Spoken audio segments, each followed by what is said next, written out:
Hey, and welcome to week 5. I'm doing a video this week instead of the conference because I couldn't make our normal time. But as always, please feel free to email me if you have any questions, if you want me to go over anything. Be happy to help in any way, shape, or form. Week 5. Crazy to think we are almost halfway through the term, but we're going to look at cityscapes this week and how, we've kind of looked at the more abstract, the clouds, the water, these landscapes. Now we're going to cityscapes with more harsh edges, more, right angles. So a little switch and taking a look at how much detail you can add, taking a look at different levels of perspective. This week, again, as always, a lot of helpful videos that you're going to want to go through. We have our discussion board question talking about 3D, and then you have your assignment. So this week, the same as last week, what I'm going to do is keep the discussion board week 5 discussion board 1 open a little bit longer so that you can post your work in progress if you want, but you only have to submit in the gradebook. Make sure you're submitting as Photoshop files. Don't forget you can save as Photoshop from other software as well. So we're doing 5 cityscapes. Okay, think about different uses of linear linear perspective, architectural elements and details. So this is where you can kind of, you start off more vague, but then as you go through and go into it again, start adding those really intricate details that are going to draw attention. Remember, we talked about how detailed things are going to kind of draw your eye to it. So think about that. Think about different times of day, different backgrounds with clouds, different lighting. We're going to talk about lighting and color a bit in a little here. Mood, atmospheric perspective, where's the camera?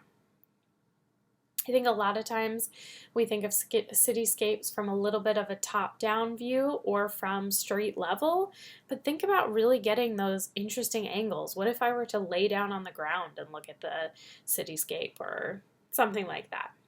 Okay? So this discussion board talks about Maya, and let's take a look. So I don't know how many of you are super familiar with Maya, how many of you have never looked at it. So if we want to go over it at this point, please let me know. There are the videos in the homepage as well, but I've got just 3 boxes here. They're just set up so we can take a look at some different lighting. But we've got this man-made versus natural light. So natural light is going to be our sun. Man-made is our light bulbs. They're generally going to be different shades, different colors. When we think of lighting, you sometimes think of a pure white, which is very rare. Our light bulbs, you can get fluorescent bulbs and stuff like that, but they tend to be a little bit of a yellow light. I know we talked about that a little bit before, but the right color scheme can really enhance your drawing, your models, whatever it is, and we can create the color schemes with the lighting and shadow that we use. So it's important that you think about, we've talked about this throughout the term, but setting a mood, what time of day is it? And it's like, why do these things matter? Because you are completely changing how we are looking at it. The blue period, having all objects and paint that was used be blue, we get this very sad feel before we even dive into what the painting is of, what the subject is, what we're looking at, right?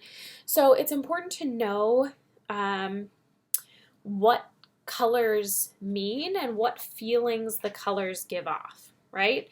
So blue, depending on what we're dealing with, it can be sadness, it can be networking. If you think of a lot of social media logos and color schemes, we've got like Facebook, LinkedIn, Twitter, all of that is blue, right?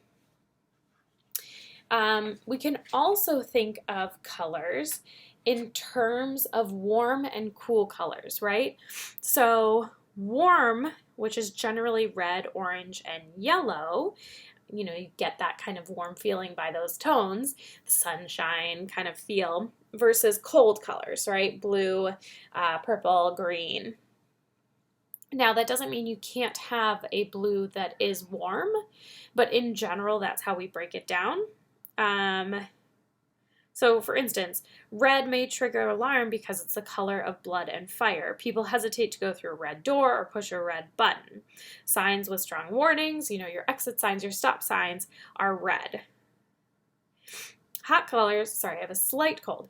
Hot colors are generally thought to be kind of exciting, zippy, attention-grabbing. So if I have something, maybe I have two identical objects, and one is a fiery red, and the other one is a very cool blue, the red is going to tend to pop out and come towards the viewer. So remember, we talked about creating depth earlier and how we do that. Warm and cool colors is another way. Red and yellow tend to mean quick and fast, hence we've got some fast food logos that use those colors.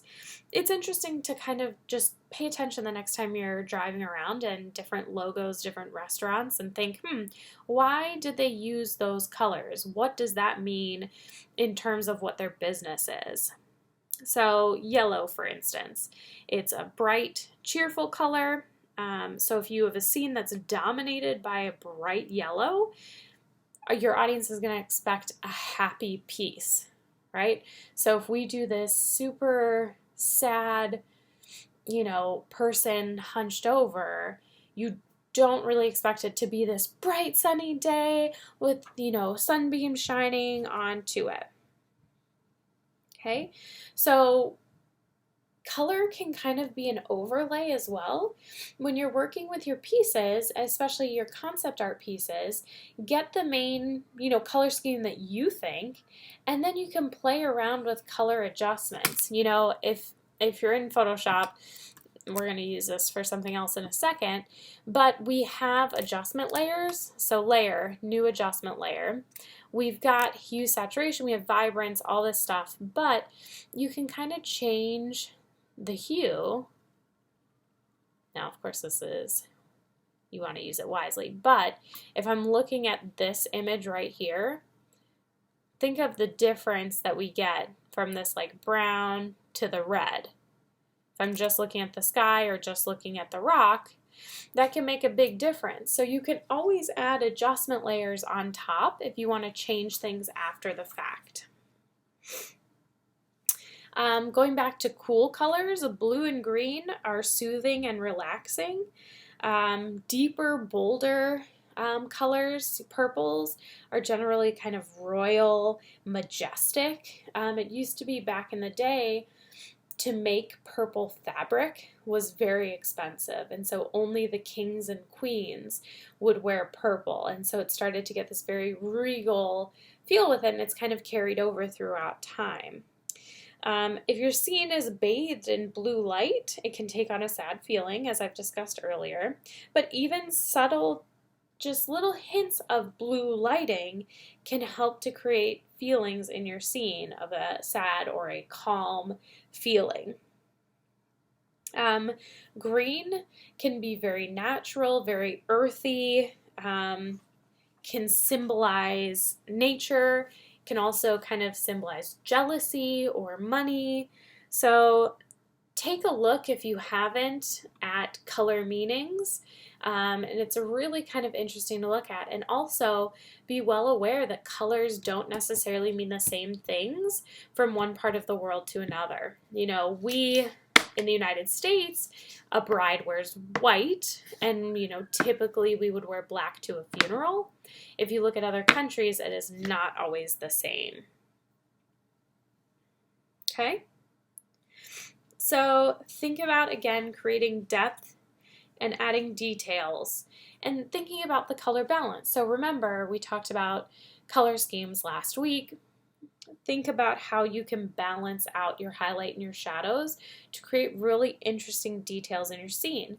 Maybe part of your scene is kind of just blacked out in shadow, and that's okay because you're drawing attention. You know, we looked at some of those famous paintings last time and how they draw attention with shadow.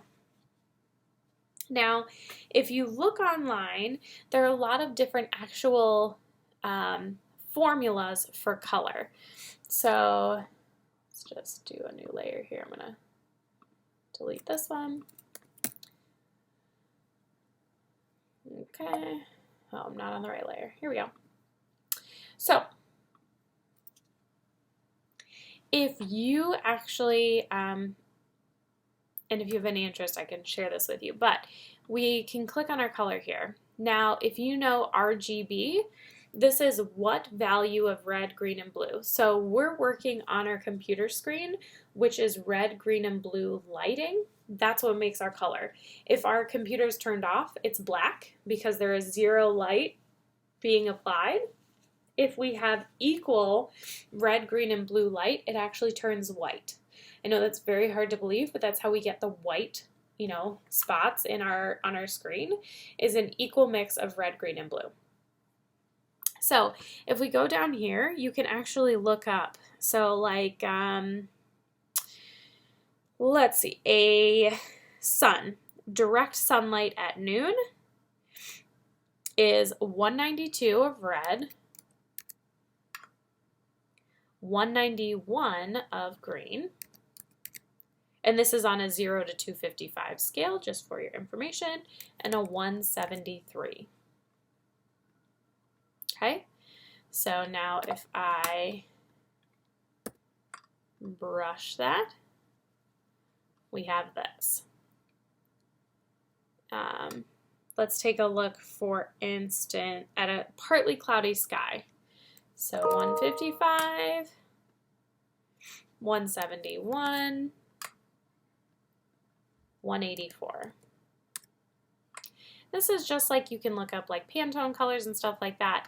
There's lots of formulas, if you will, for how to create certain colors. Fluorescent light is 191, 189, and 119. Okay, so just really interesting how we can see the different values that make up different lighting. Now this is, if they were outdoors, there's also indoor lighting, all that kind of stuff. So it generally has to do with like the degrees, the Kelvin degrees, what temperature things will glow. And again, if you want to get real into color theory, it's, you know, how much light and how much of the color is bouncing back in our lighting, which we can always go into if you are interested further. Okay? If there are any questions, again, don't hesitate. But so in Maya, if you wanted to try to play around with something or see, we have, you know, lighting systems that we talked about in the home page, but you also have lights here. Now, I'm not going to take too much time to go over all of these, but an ambient light is generally something that I use for bounce lighting. So ambient light, it's just a dot. It's light kind of coming from one particular point. It's nothing crazy, and that's why I like to use it as a bounce light. So if I put this kind of close to the ground, oops, here, let me actually move it in front of the building so you can see. What I can do, if I do a little render, I'm just going to use Maya software for a second so we can really see these differences. See this highlight that we're getting on the ground? That's an excellent bounce lighting. Now, by default, Maya's going to make this a perfectly white light, so you can tell. So that's again kind of like a bounce or an accent type of light. Just because I'm saying it's one way, it doesn't mean it can only be that way. That's just what they're typically used for. Directional light would be like the sun. It's light coming from a direction. You'll see that there are little arrows to tell you the direction. The point, like where it is in your scene, doesn't matter. It's only the direction. So using rotation, you can change. You can see I'm lit this way. If we want to have the shadow kind of come across.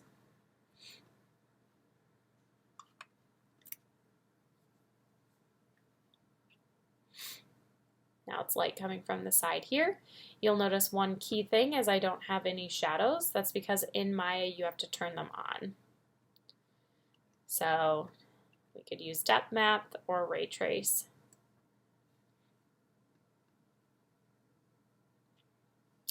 With this one, since I'm using Maya software though, I'm going to use depth map. Depth map. We can turn up the resolution.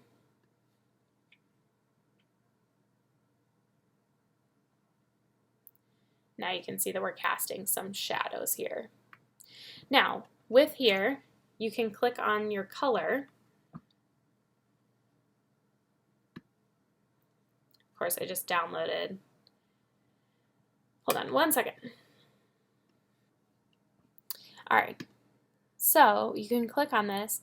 Now, this is hue, saturation, and value. We were dealing in colors that were RGB last time, but you can easily convert to hue, saturation, and value. You can also play around with dragging this across, but we can create those different colors that I was talking about, and you can get pretty specific as to what you want.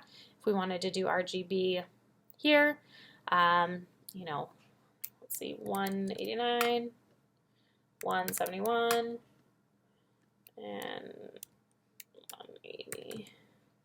So we're getting a gray here. Maybe I want to make it a little bit more yellow. Okay, now we can have my shadow color here, and we can create a deep purple. Oops. Well. So creating a much different feel than what we were doing before. So this is a way you can also play around. I know we're talking about more building our scene this way over the lighting, but just ways to test things.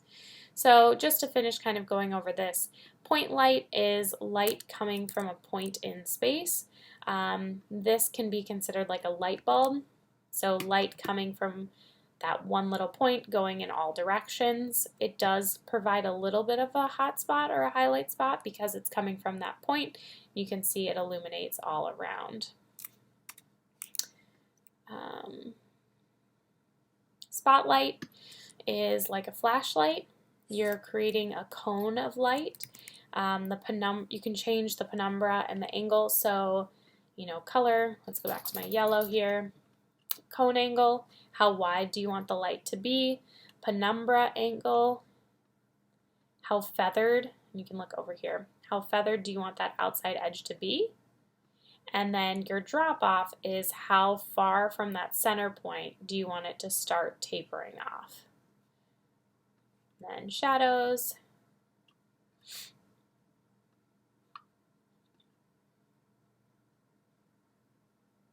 Okay, so now we're setting that noir crime scene, you know, setting up. And then last but not least, an area light is kind of like the classroom lights. Your bar lights, it's a square and it's light that's going to shine in one direction from that square. Oops, apparently I didn't click on it. So you can see the icon, and then it has this little like string out. That's the direction in which the light is shining. Okay, so I know I went over those fairly quickly. It's not really what we're doing for this week. I just wanted you to be aware. And then some final things here. Atmospheric perspective, which we've talked about, but I really liked how they put it down here. One valuable experience of drawing outdoors is the sense of distance and depth you develop. Atmospheric perspective, ding, ding, ding, one of our keywords from the past 5 weeks, is a great tool to create this illusion of depth and is used by classical artists. The effect is caused by water vapor in the air, which creates a diminishing level of contrast and blurring forms in the distance. Okay, so this is Rage. They're showing a good atmospheric perspective. And then I thought it was interesting that they took a look at Super Mario Brothers, which is an abstract version of atmospheric perspective. It's created by T-intersection between overlapping objects. So we know that these are further in the distance because of the overlap and how that creates a sense of depth, even though it is much more simplified and stylized than this Rage image. Okay, and then last but not least, I want to make sure we're comfortable with perspective. You draw your horizon line. You can have a 2-point perspective where you draw points and connect. It can go a lot further than there. So 5 basic steps of 1, 2, and 3-point perspective. I like how they go over this. So I can put this in the announcements, or if you just want to pause it and read it on your own here, highly recommend. And then just an image kind of showing the taller the object, what happens, and how your horizon line can shift. So another pause if you're interested in reading. Okay, so that's a look at this week. Kind of a lot going on, but a fun week. I think doing cityscapes is a nice change of pace. We get to be, again, a little less organic and a little more with purpose. Let me know if you have any questions this week. I look forward to seeing your work and talking with you in the discussion boards. And again, don't hesitate with anything, and I will talk to you all later.